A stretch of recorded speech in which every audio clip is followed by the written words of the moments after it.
ça veut dire que c'est l'ensemble des prestations proposées par les acteurs de ce réseau. On les appelle des partenaires. On parlera des prestations qu'ils mettent en œuvre pour répondre aux besoins de recrutement des entreprises. D'après vous, quel est le rôle de la mission locale? Quel est le rôle du CFPPA de Vaucluse? Gérer les productions agricoles, créer une troupe de théâtre ou assurer des formations?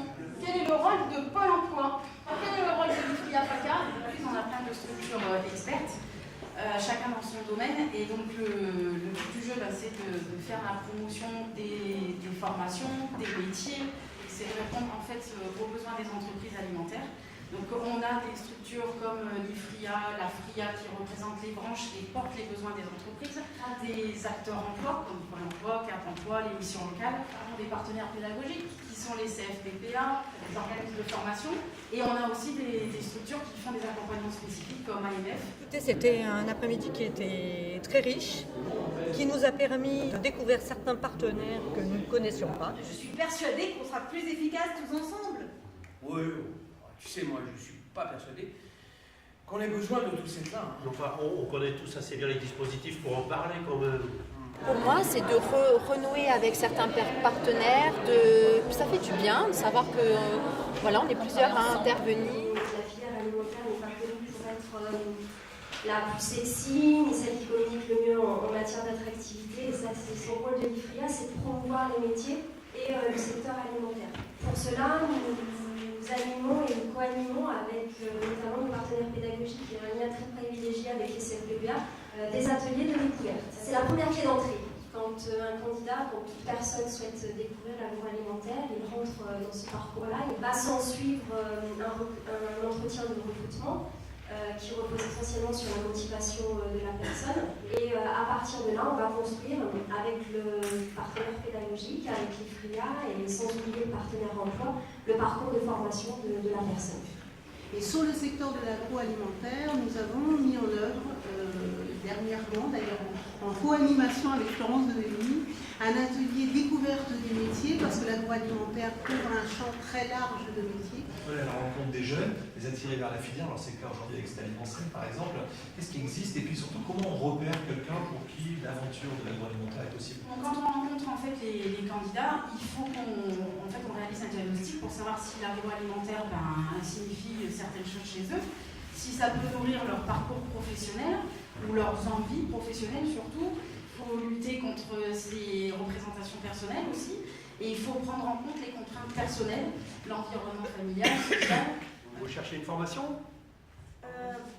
En fait là je sais pas trop parce que je me renseigne. Ah mais chez vous on travaille la nuit? Ah ben on fait les 3-8.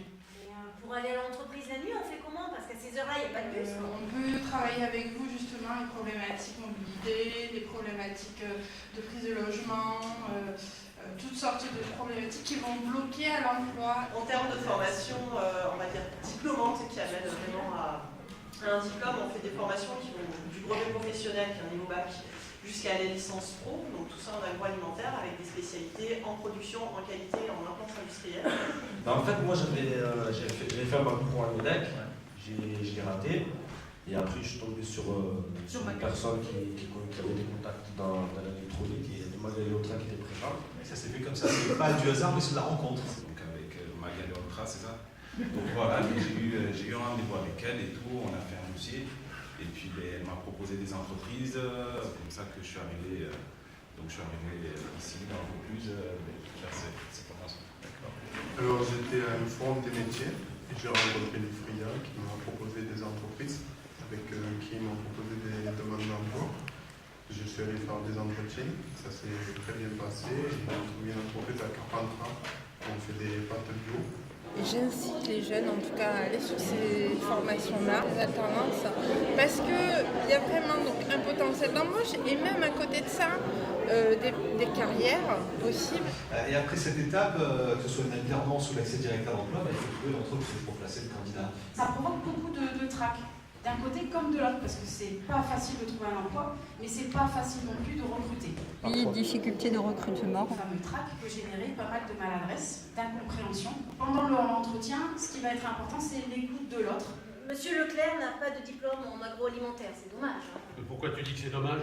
Enfin, il vaut mieux recruter quelqu'un qui a été formé en IA, non? Oui, bah moi j'ai un CAP de coiffure, j'ai passé les 30 dernières années à fabriquer des plats cuisinés ici. Alors. Le diplôme est important, c'est pas une fin en soi. Comme l'a dit l'un d'entre eux, on n'est pas destiné à faire une carrière dans l'agroalimentaire. Vous pensez que je pourrais correspondre à ce que vous recherchez? Vous, apparemment, vous n'avez pas l'air d'en être convaincu, hein? On recherche maintenant des personnes tout simplement volontaires et ayant un savoir-être correspondant. Tout le monde parle des fameux savoir-être. Quand faut-il comprendre ce qu'il y a derrière? Qui recruter autrement, c'est-à-dire sans CV et sans forcément le parcours professionnel, l'expérience et la formation qui va avec le poste proposé. On vient avoir accès à une formation préalable à l'embauche. La POEC, c'est un parcours court qui n'a pas vocation de diplômer ni de certifier, mais bien de préparer, comme son nom l'indique, un métier. Alors moi j'ai fait la POE pour découvrir les métiers d'agroalimentaire. J'ai fait mon stage aux 3 brasseurs et là je suis dans le BP, ça fait 1 an et ça se passe très bien. Elle se déroule en 3 temps. Un tiers du temps est passé, donc c'est une formation théorique qui se déroule en centre, où on va balayer les prérequis, donc tout ce qui va être sur l'hygiène, la sécurité des aliments, la sécurité des personnes. Un tiers du temps est passé en immersion professionnelle, donc cette immersion va permettre et aux stagiaires et à l'entreprise finalement de se rencontrer. Et le dernier tiers restant, on va travailler sur l'employabilité de la personne à travers les savoir-être, les savoir-devenir. Moi, dans le savoir-être, je dirais, on s'attache lorsqu'on recrute à 3 paramètres clés. En premier lieu, la volonté d'apprendre.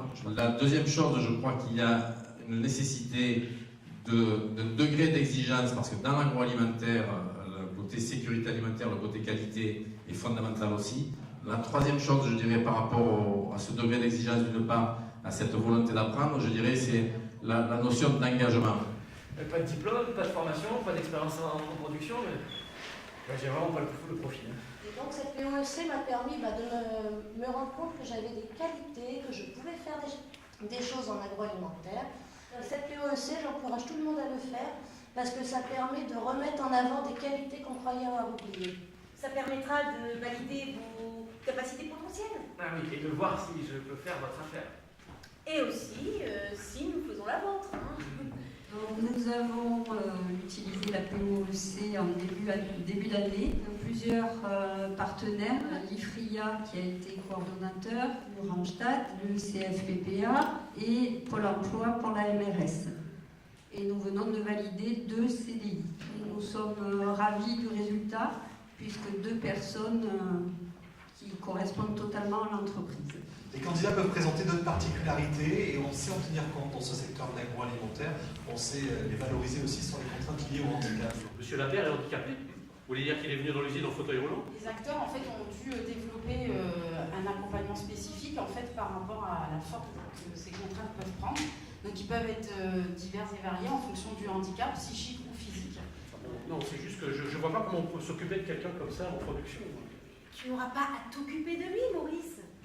Il est titulaire d'un bac pro. Le recrutement, c'est délicat. Il y a un autre moment aussi qui est délicat, c'est le moment de l'intégration, de l'accueil d'un nouvel arrivant. Allons ensemble l'accueillir et le féliciter. Oui. Alors attendez, si je peux me permettre, ce n'est peut-être pas une très bonne idée d'y aller tous ensemble. Ça risque de générer chez lui un stress inutile. Et en fait de provoquer l'inverse de l'effet escompté. Et il est vraiment nécessaire de tenir compte des contraintes, ça on l'a vu, mais c'est surtout d'accompagner ces personnes à pouvoir exprimer ce qu'elles peuvent faire et qu'elles arrêtent de parler de ce qu'elles ne peuvent plus faire. On ne centre pas l'accompagnement sur le handicap il est là, mais ce qu'on attend du salarié, ce que l'entreprise attend du salarié, c'est une montée en compétences. Alors, ce jeune, pour continuer à suivre le parcours, vous le demandez en plein, du reste, il est placé dans une entreprise avec éventuellement une formation d'alternance, et là l'aventure commence. L'insertion n'est pas encore terminée. Là, c'est important qu'on puisse continuer à accompagner la personne en fait, au sein de l'entreprise. Et donc là, ça nécessite qu'on communique énormément entre nous. Si j'ai déclenché cette réunion d'urgence, c'est pour vous signaler qu'il y a un problème dans votre joli fonctionnement. Comment on fait pour éviter tout ça? Alors, on communique? On communique. Donc déjà, il y a Alimentel pour rappeler tous les ans qu'il faut communiquer.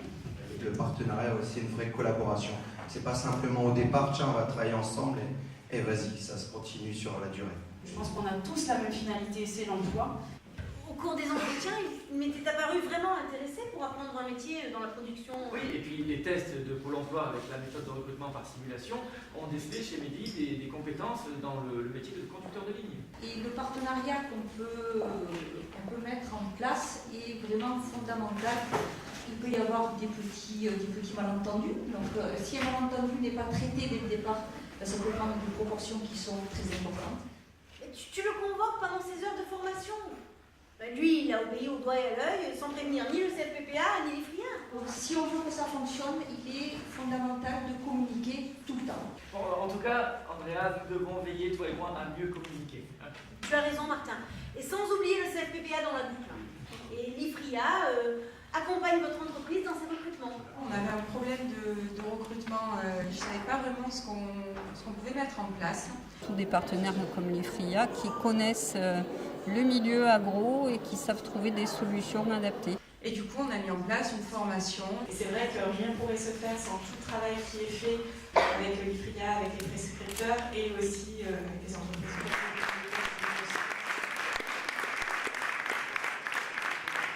Le vecteur théâtre, de mettre en perspective comme ça, et après d'avoir un débat qui suit les scénettes, voilà, je trouve que c'est très pédagogue. Écoutez, extraordinaire.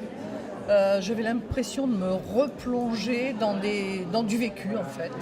Je trouve que ça représente vraiment intégralement ce qu'on vit au quotidien, nous aussi dans les agences de proximité de Pôle emploi. On a vraiment retrouvé les situations que l'on croise au quotidien dans nos pratiques professionnelles. Ces scènes ont justement permis de voir une partie de la réalité de ce qui se passe vraiment dans l'entreprise. Je trouve que ça donne vie à un moyen qui permet vraiment de rendre beaucoup plus lisible et plus clair certaines difficultés que l'on rencontre. On a traité là, via les scénettes et les interpellations, les questions, les représentations du métier, les difficultés justement sur ce secteur-là. Je trouve que c'est un moment de rencontre qui est indispensable. Ça met en avant vraiment l'importance de travailler en partenariat. Donc ça nous a permis également d'avoir des retours d'expérience de jeunes. J'ai l'impression que autant les jeunes de la garantie jeune qui étaient là, de la mission locale, que l'ensemble des acteurs de l'emploi s'y retrouvaient. Le point positif, c'est qu'on a aussi des apprentis qui témoignent. Donc. Et puis on a des témoignages concrets, et ça c'est important. J'ai trouvé que c'était dynamique, on s'ennuie pas. Oui, mais on refait, on revient, et encore plus nombreux que cette année. Continuer avec cet enthousiasme et cette implication. Oui, on vous suit. Je pense que c'est une bonne formule dynamique et dynamisante.